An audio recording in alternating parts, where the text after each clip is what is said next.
अस्सलाम वालेकुम स्टूडेंट्स। इस वीडियो लेक्चर में हम लोग स्टैंडर्ड कॉस्टिंग का एक आईकेप का पास्ट पेपर डिस्कस करेंगे और ये जो है ऑटम 2014 का क्वेश्चन नंबर 4 है आईकेप के पास्ट पेपर्स का। इस पेपर की वीडियो देखने से पहले आप लोगों के पास स्टैंडर्ड कॉस्टिंग की बेसिक सी सारी नॉलेज होनी चाहिए और कोई ख़ास मुश्किल सवाल नहीं है। अलबत्ता कुछ चीज़ें इसमें जो है वो मुझे आप लोगों से डिस्कस करनी होंगी और इसको सॉल्व करना होगा। अगर हम अपनी रिक्वायरमेंट को पहले देख लें तो रिक्वायरमेंट में लिखा हुआ है compute the following for the month of June 2014, actual material cost, labour variances, overhead variances using 4 variance method. यानी कि आपने क्या करना है, मटेरियल की एक्चुअल कॉस्ट ढूंढनी है, लेबर के वेरिएंसेस ढूंढना है और ओवरहेड के वेरिएंसेस ढूंढना है यूजिंग 4 वेरिएंस मेथड। अब 4 वेरिएंस मेथड का क्या मतलब है, सारी चीज़ें हम बारी बारी डिस्कस करते हैं। सबसे पहले अगर सवाल की रीडिंग करें तो लिखता है कि Hexa limited is a manufacturer of various machine parts. Following information has been extracted from the cost records of one of its products X for the month of June 2014। Standard cost per unit, raw material 170, direct labour 150 rupees और एक unit बनाने के लिए 1.25 hours लगते हैं। Overheads 137.5। Based on normal capacity of 128,000 direct labor hours, fixed overheads are estimated at 2,560,000. Following information pertains to production of 100,000 units of product X. Actual direct labor hours worked 130,000. Unfavorable material usage variance, unfavorable material price variance, actual direct labor cost and actual fixed and variable overheads. पहला वाला part बड़ा आसान है और वो बोलता है कि एक्चुअल मटेरियल की कॉस्ट क्या होगी ये बताओ। अब आपको अपनी बेसिक अंडरस्टैंडिंग से ये पता होना चाहिए कि जो स्टैंडर्ड कॉस्ट ऑफ मटेरियल होती है इन फ्लेक्स बजट या एक्चुअल क्वांटिटी के लिए, उसमें अगर हम मटेरियल प्राइस और मटेरियल यूजेज वेरिएंस को एडजस्ट करते हैं तो हम एक्चुअल वैल्यूज़ पर आ जाते हैं, एक्चुअल कॉस्ट ऑफ मटेरियल पर आ जाते हैं। ठीक है, ये बड़ी सिंपल सी एक बात है। स्टैंडर्ड कॉस्ट ऑफ मटेरियल जो होती है, यानी कि जो आपने सोचा था उसमें अगर मटेरियल के प्राइस और यूजेज वेरिएंस को एडजस्ट कर दिया जाए तो एक्चुअल कॉस्ट ऑफ मटेरियल की कैलकुलेशन या एक्चुअल कॉस्ट ऑफ मटेरियल जो है उसकी वैल्यू हमारे पास पहुंच जाती है, आ जाती है। अगर हम इस लॉजिक से चलें तो स्टैंडर्ड मटेरियल की कॉस्ट क्या होगी, पहले ये देखते हैं। देखिए, स्टैंडर्ड मटेरियल की कॉस्ट का मतलब ये है कि स्टैंडर्ड कॉस्ट पर यूनिट जो मटेरियल की थी वो 170 थी। Standard cost per unit raw material की 170 है, correct. Standard cost per unit जो रॉ मटेरियल की है वो 170 है, सही है। और इन एक्चुअल आपने यूनिट्स कितने बनाए, following information pertains to production of 100,000 units of product X, यानी कि 100,000, यानी कि आपके हिसाब से 100,000 यूनिट्स बनाने के लिए ये खर्चा लगना चाहिए था। आपके हिसाब से 100,000 यूनिट्स बनाने के लिए 17 मिलियन का खर्चा लगना चाहिए था। ठीक है, अच्छा, मटेरियल का प्राइस वेरिएंस हमें सवाल में दिया हुआ है और कहता है कि अनफेवरेबल मटेरियल प्राइस वेरिएंस 600,000। इसका मतलब ये है कि जो एक्चुअल खर्चा था वो स्टैंडर्ड से 6 लाख ज़्यादा था क्योंकि मटेरियल महंगा मिला होगा। Unfavourable material usage variance 820,000। ठीक है, इसका मतलब ये है कि जो एक्चुअल यूजेज था वो आपके स्टैंडर्ड यूजेज से वो भी ज़्यादा था, यानी कि एक्चुअल कॉस्ट ज़्यादा होगी। तो एक्चुअल कॉस्ट जो होगी वो स्टैंडर्ड में अगर हम ये दोनों एडवर्स वेरिएंसेस या अनफेवरेबल वेरिएंसेस ऐड कर दें तो 18.420000 ये मेरी स्टैंडर्ड कॉस्ट आनी चाहिए, सही है, ये मेरी स्टैंडर्ड कॉस्ट आनी चाहिए। अच्छा, इसके बाद फिर हम आते हैं अपने अगले पार्ट पर और अगला पार्ट है लेबर के वेरिएंसेस। लेबर के वेरिएंसेस में एक है आपका लेबर का एफिशिएंसी वेरिएंस, और लेबर एफिशिएंसी वेरिएंस जो है उसके बारे में हमने देखा था कि लेबर कितना एफिशिएंट है, तो standard rate multiplied by standard hours for actual units minus actual hours for actual units, कितने घंटे लगने चाहिए थे और कितने घंटे लगे, value that is standard rate. अच्छा, स्टैंडर्ड्स में ये लिखा हुआ है, स्टैंडर्ड रेट कैसे निकालेंगे, स्टैंडर्ड में ये लिखा हुआ है कि 150 रुपये लगते हैं एक यूनिट के लिए और एक यूनिट में 1.25 आवर्स लगते हैं। स्टैंडर्ड में ये लिखा हुआ है कि एक यूनिट पर 150 रुपये का लेबर का ख़र्चा होता है और लेबर जो है वो एक 1.25 आवर्स काम करता है, इसका मतलब स्टैंडर्ड रेट 120 हो गया। जब स्टैंडर्ड रेट 120 हो गया तो आप क्या करोगे, स्टैंडर्ड रेट को मल्टीप्लाई कर दोगे standard hours for actual units, standard hours for actual units as per standard एक यूनिट 1.25 आवर्स में बनना चाहिए था, एज पर स्टैंडर्ड्स एक यूनिट 1.25 आवर्स में बनना चाहिए था, एज पर स्टैंडर्ड्स एक यूनिट 1.25 आवर्स में बनना चाहिए था, और standard units for actual, standard hours for actual units का मतलब ये है कि इन एक्चुअल जो है वो 1 लाख यूनिट्स आपने बनाए, तो 1.25 इंटू 1 लाख इतने घंटे लगने चाहिए थे, minus actual hours for actual units, in actual 1,30,000 घंटे लगे। तो इसका मतलब ये हो गया कि आपका जो लेबर का एफिशिएंसी वेरिएंस है वो 6 लाख का एडवर्स आ रहा होगा। जो आपका लेबर का एफिशिएंसी वेरिएंस है वो 6 लाख रुपए का एडवर्स आना चाहिए। ये हमने आपके सामने कैलकुलेशन कर भी दे दी, ठीक है।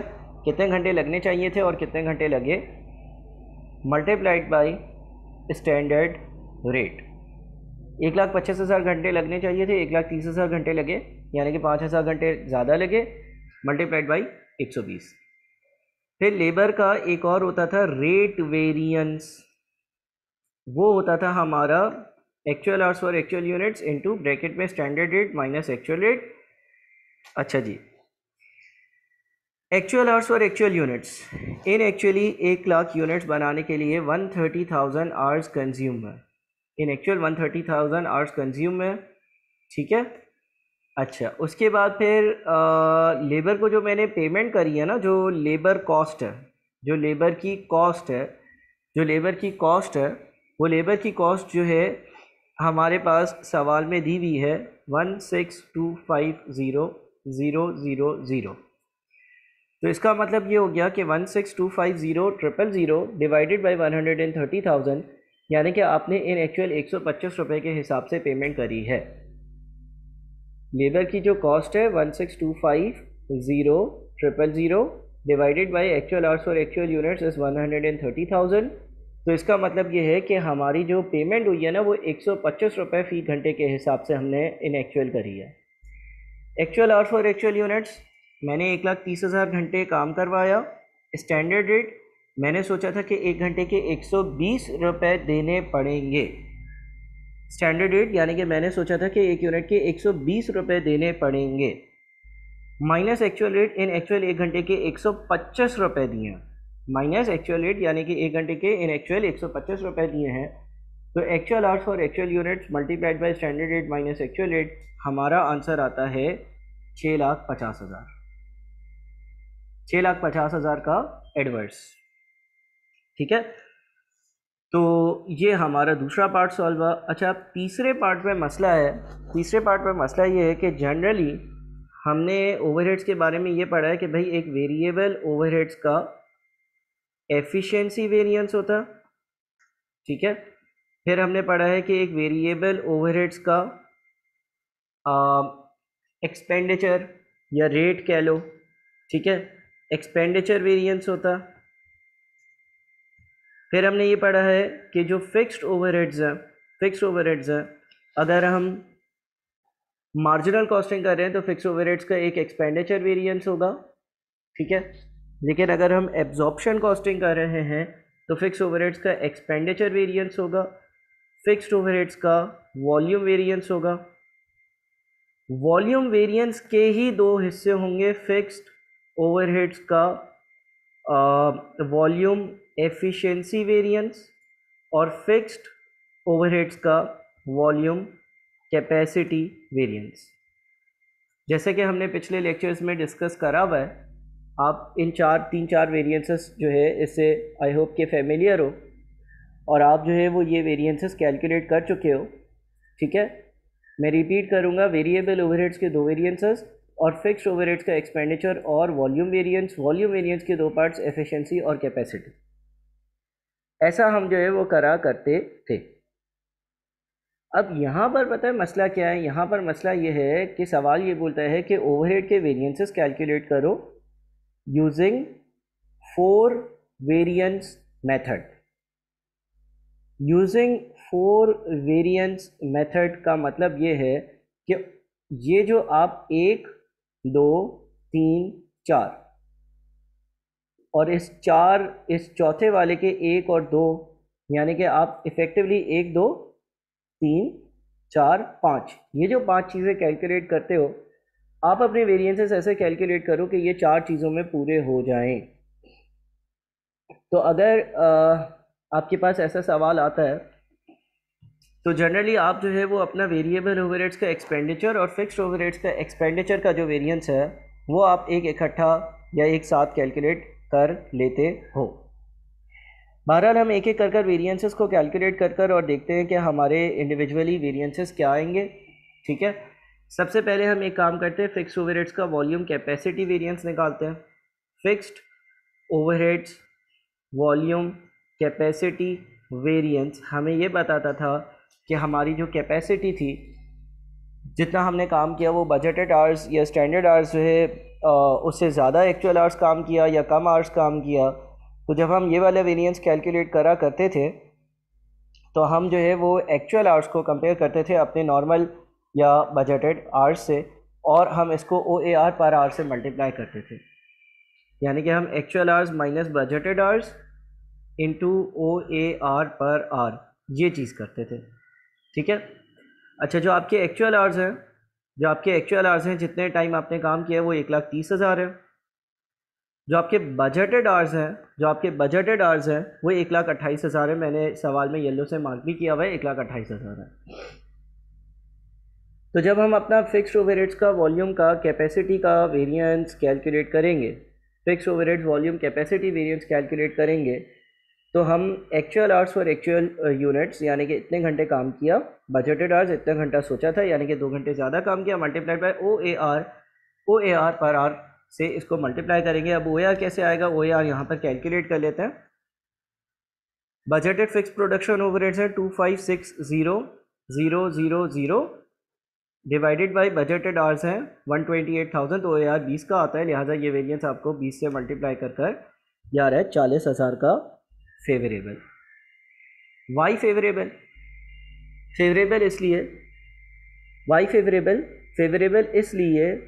इसलिए क्योंकि आपने जो बजट किया था आपने उससे ज़्यादा टाइम या ज़्यादा घंटे काम किया।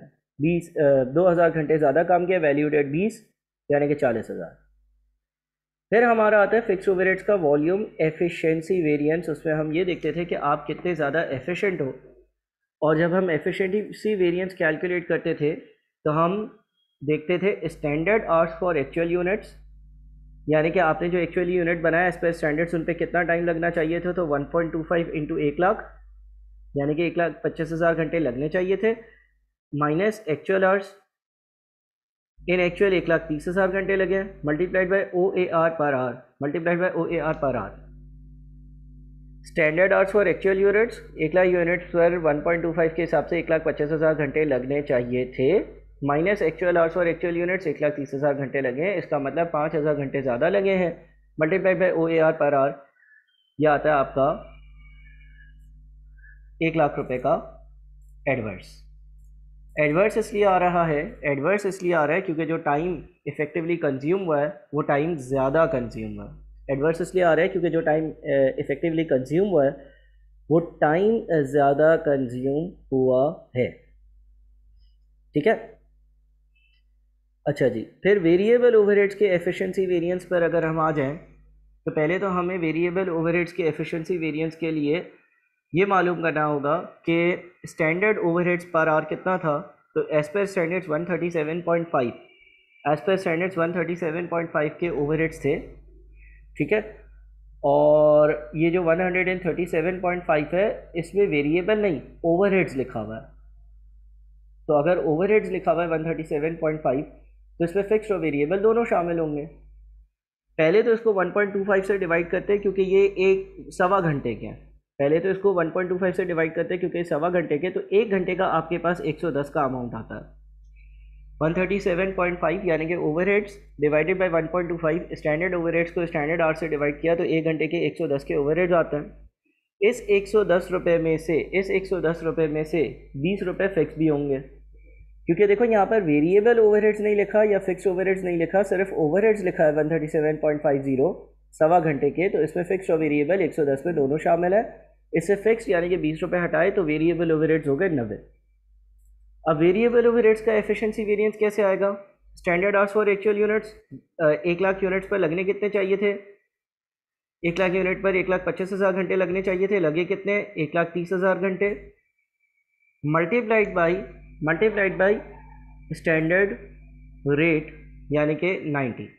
ये फॉर्मूला हम पहले किसी और लेक्चर में भी डिस्कस कर चुके हैं। इसको मल्टीप्लाई करता हूँ तो ये 450,000 का एडवर्स आता है। ये क्या है? वेरिएबल ओवरहेड्स का एफिशिएंसी वेरिएंस है। सही है, वेरिएबल ओवरहेड्स का एफिशिएंसी वेरिएंस है। अच्छा, अब जैसे मैंने कहा कि एक्सपेंडिचर और वेरिएबल ओवरहेड्स का एक्सपेंडिचर और फिक्स्ड ओवरहेड्स का एक्सपेंडिचर वेरिएंस हमें कंबाइन करना पड़ेगा, क्योंकि सवाल हमें कहता है कि 4 वेरिएंस मेथड यूज़ करो। तो एक वेरिएंस हमारा वॉल्यूम कैपेसिटी हो गया, एक वेरिएंस हमारा वॉल्यूम एफिशिएंसी हो गया, एक वेरिएंस हमारा वेरिएबल ओवरहेड एफिशिएंसी हो गया। अब एक वेरिएंस में इन दोनों को कंबाइन करना होगा। आप अलहदा कैलकुलेट कर ऐड कर सकते हो, आप अलहदा कर ऐड कर सकते हो। अलहदा कैलकुलेट करो और ऐड कर दो। और अलहदा कैसे कैलकुलेट करना है ये आप बहुत बार कर चुके हो, पिछले लेक्चर्स में डिस्कस हुआ है। और आप इसकी वर्किंग एक साथ भी कर सकते हो। मैं एक साथ वाली वर्किंग करूँगा और आप अलहदा वाली वर्किंग भी करोगे, ताकि आप लोग जो है वो दोनों तरह से इसको सीख लो। अच्छा, अगर एक साथ वाली वर्किंग करेंगे ना, तो देखो दोनों वेरिएंसेस में हम करते क्या है, हम देखते हैं। अगर लेट से वेरिएबल ओवरहेड्स के एक्सपेंडिचर वेरिएंस की बात करें, तो वेरिएबल ओवरहेड्स के एक्सपेंडिचर वेरिएंस का फॉर्मूला होता था actual hours for actual units into standard rate minus actual rate. इसको अगर एक्सपेंड करें तो actual hours for actual units standard rate minus actual hours for actual units into actual rate. और fix overheads के expenditure variance की बात करें तो budgeted fix overheads minus actual fixed overheads. तो इफेक्टिवली आप ये देखते थे कि जितने घंटे एक्चुअली यूनिट्स पे लगे हैं उसके स्टैंडर्ड के हिसाब से कितना खर्चा होना चाहिए था और कितना हुआ है। हम इन दोनों को अगर कंबाइन करेंगे तो हम ये करेंगे कि ये जो actual hours for actual units at standard rate है ना, इसकी कैलकुलेशन करेंगे। एक्चुअल आवर्स लगे हैं 1,30,000 और स्टैंडर्ड रेट कितना था? स्टैंडर्ड रेट 90 का था, जैसे कि मैंने कैलकुलेट किया, प्लस बजटेड फिक्स्ड ओवरहेड्स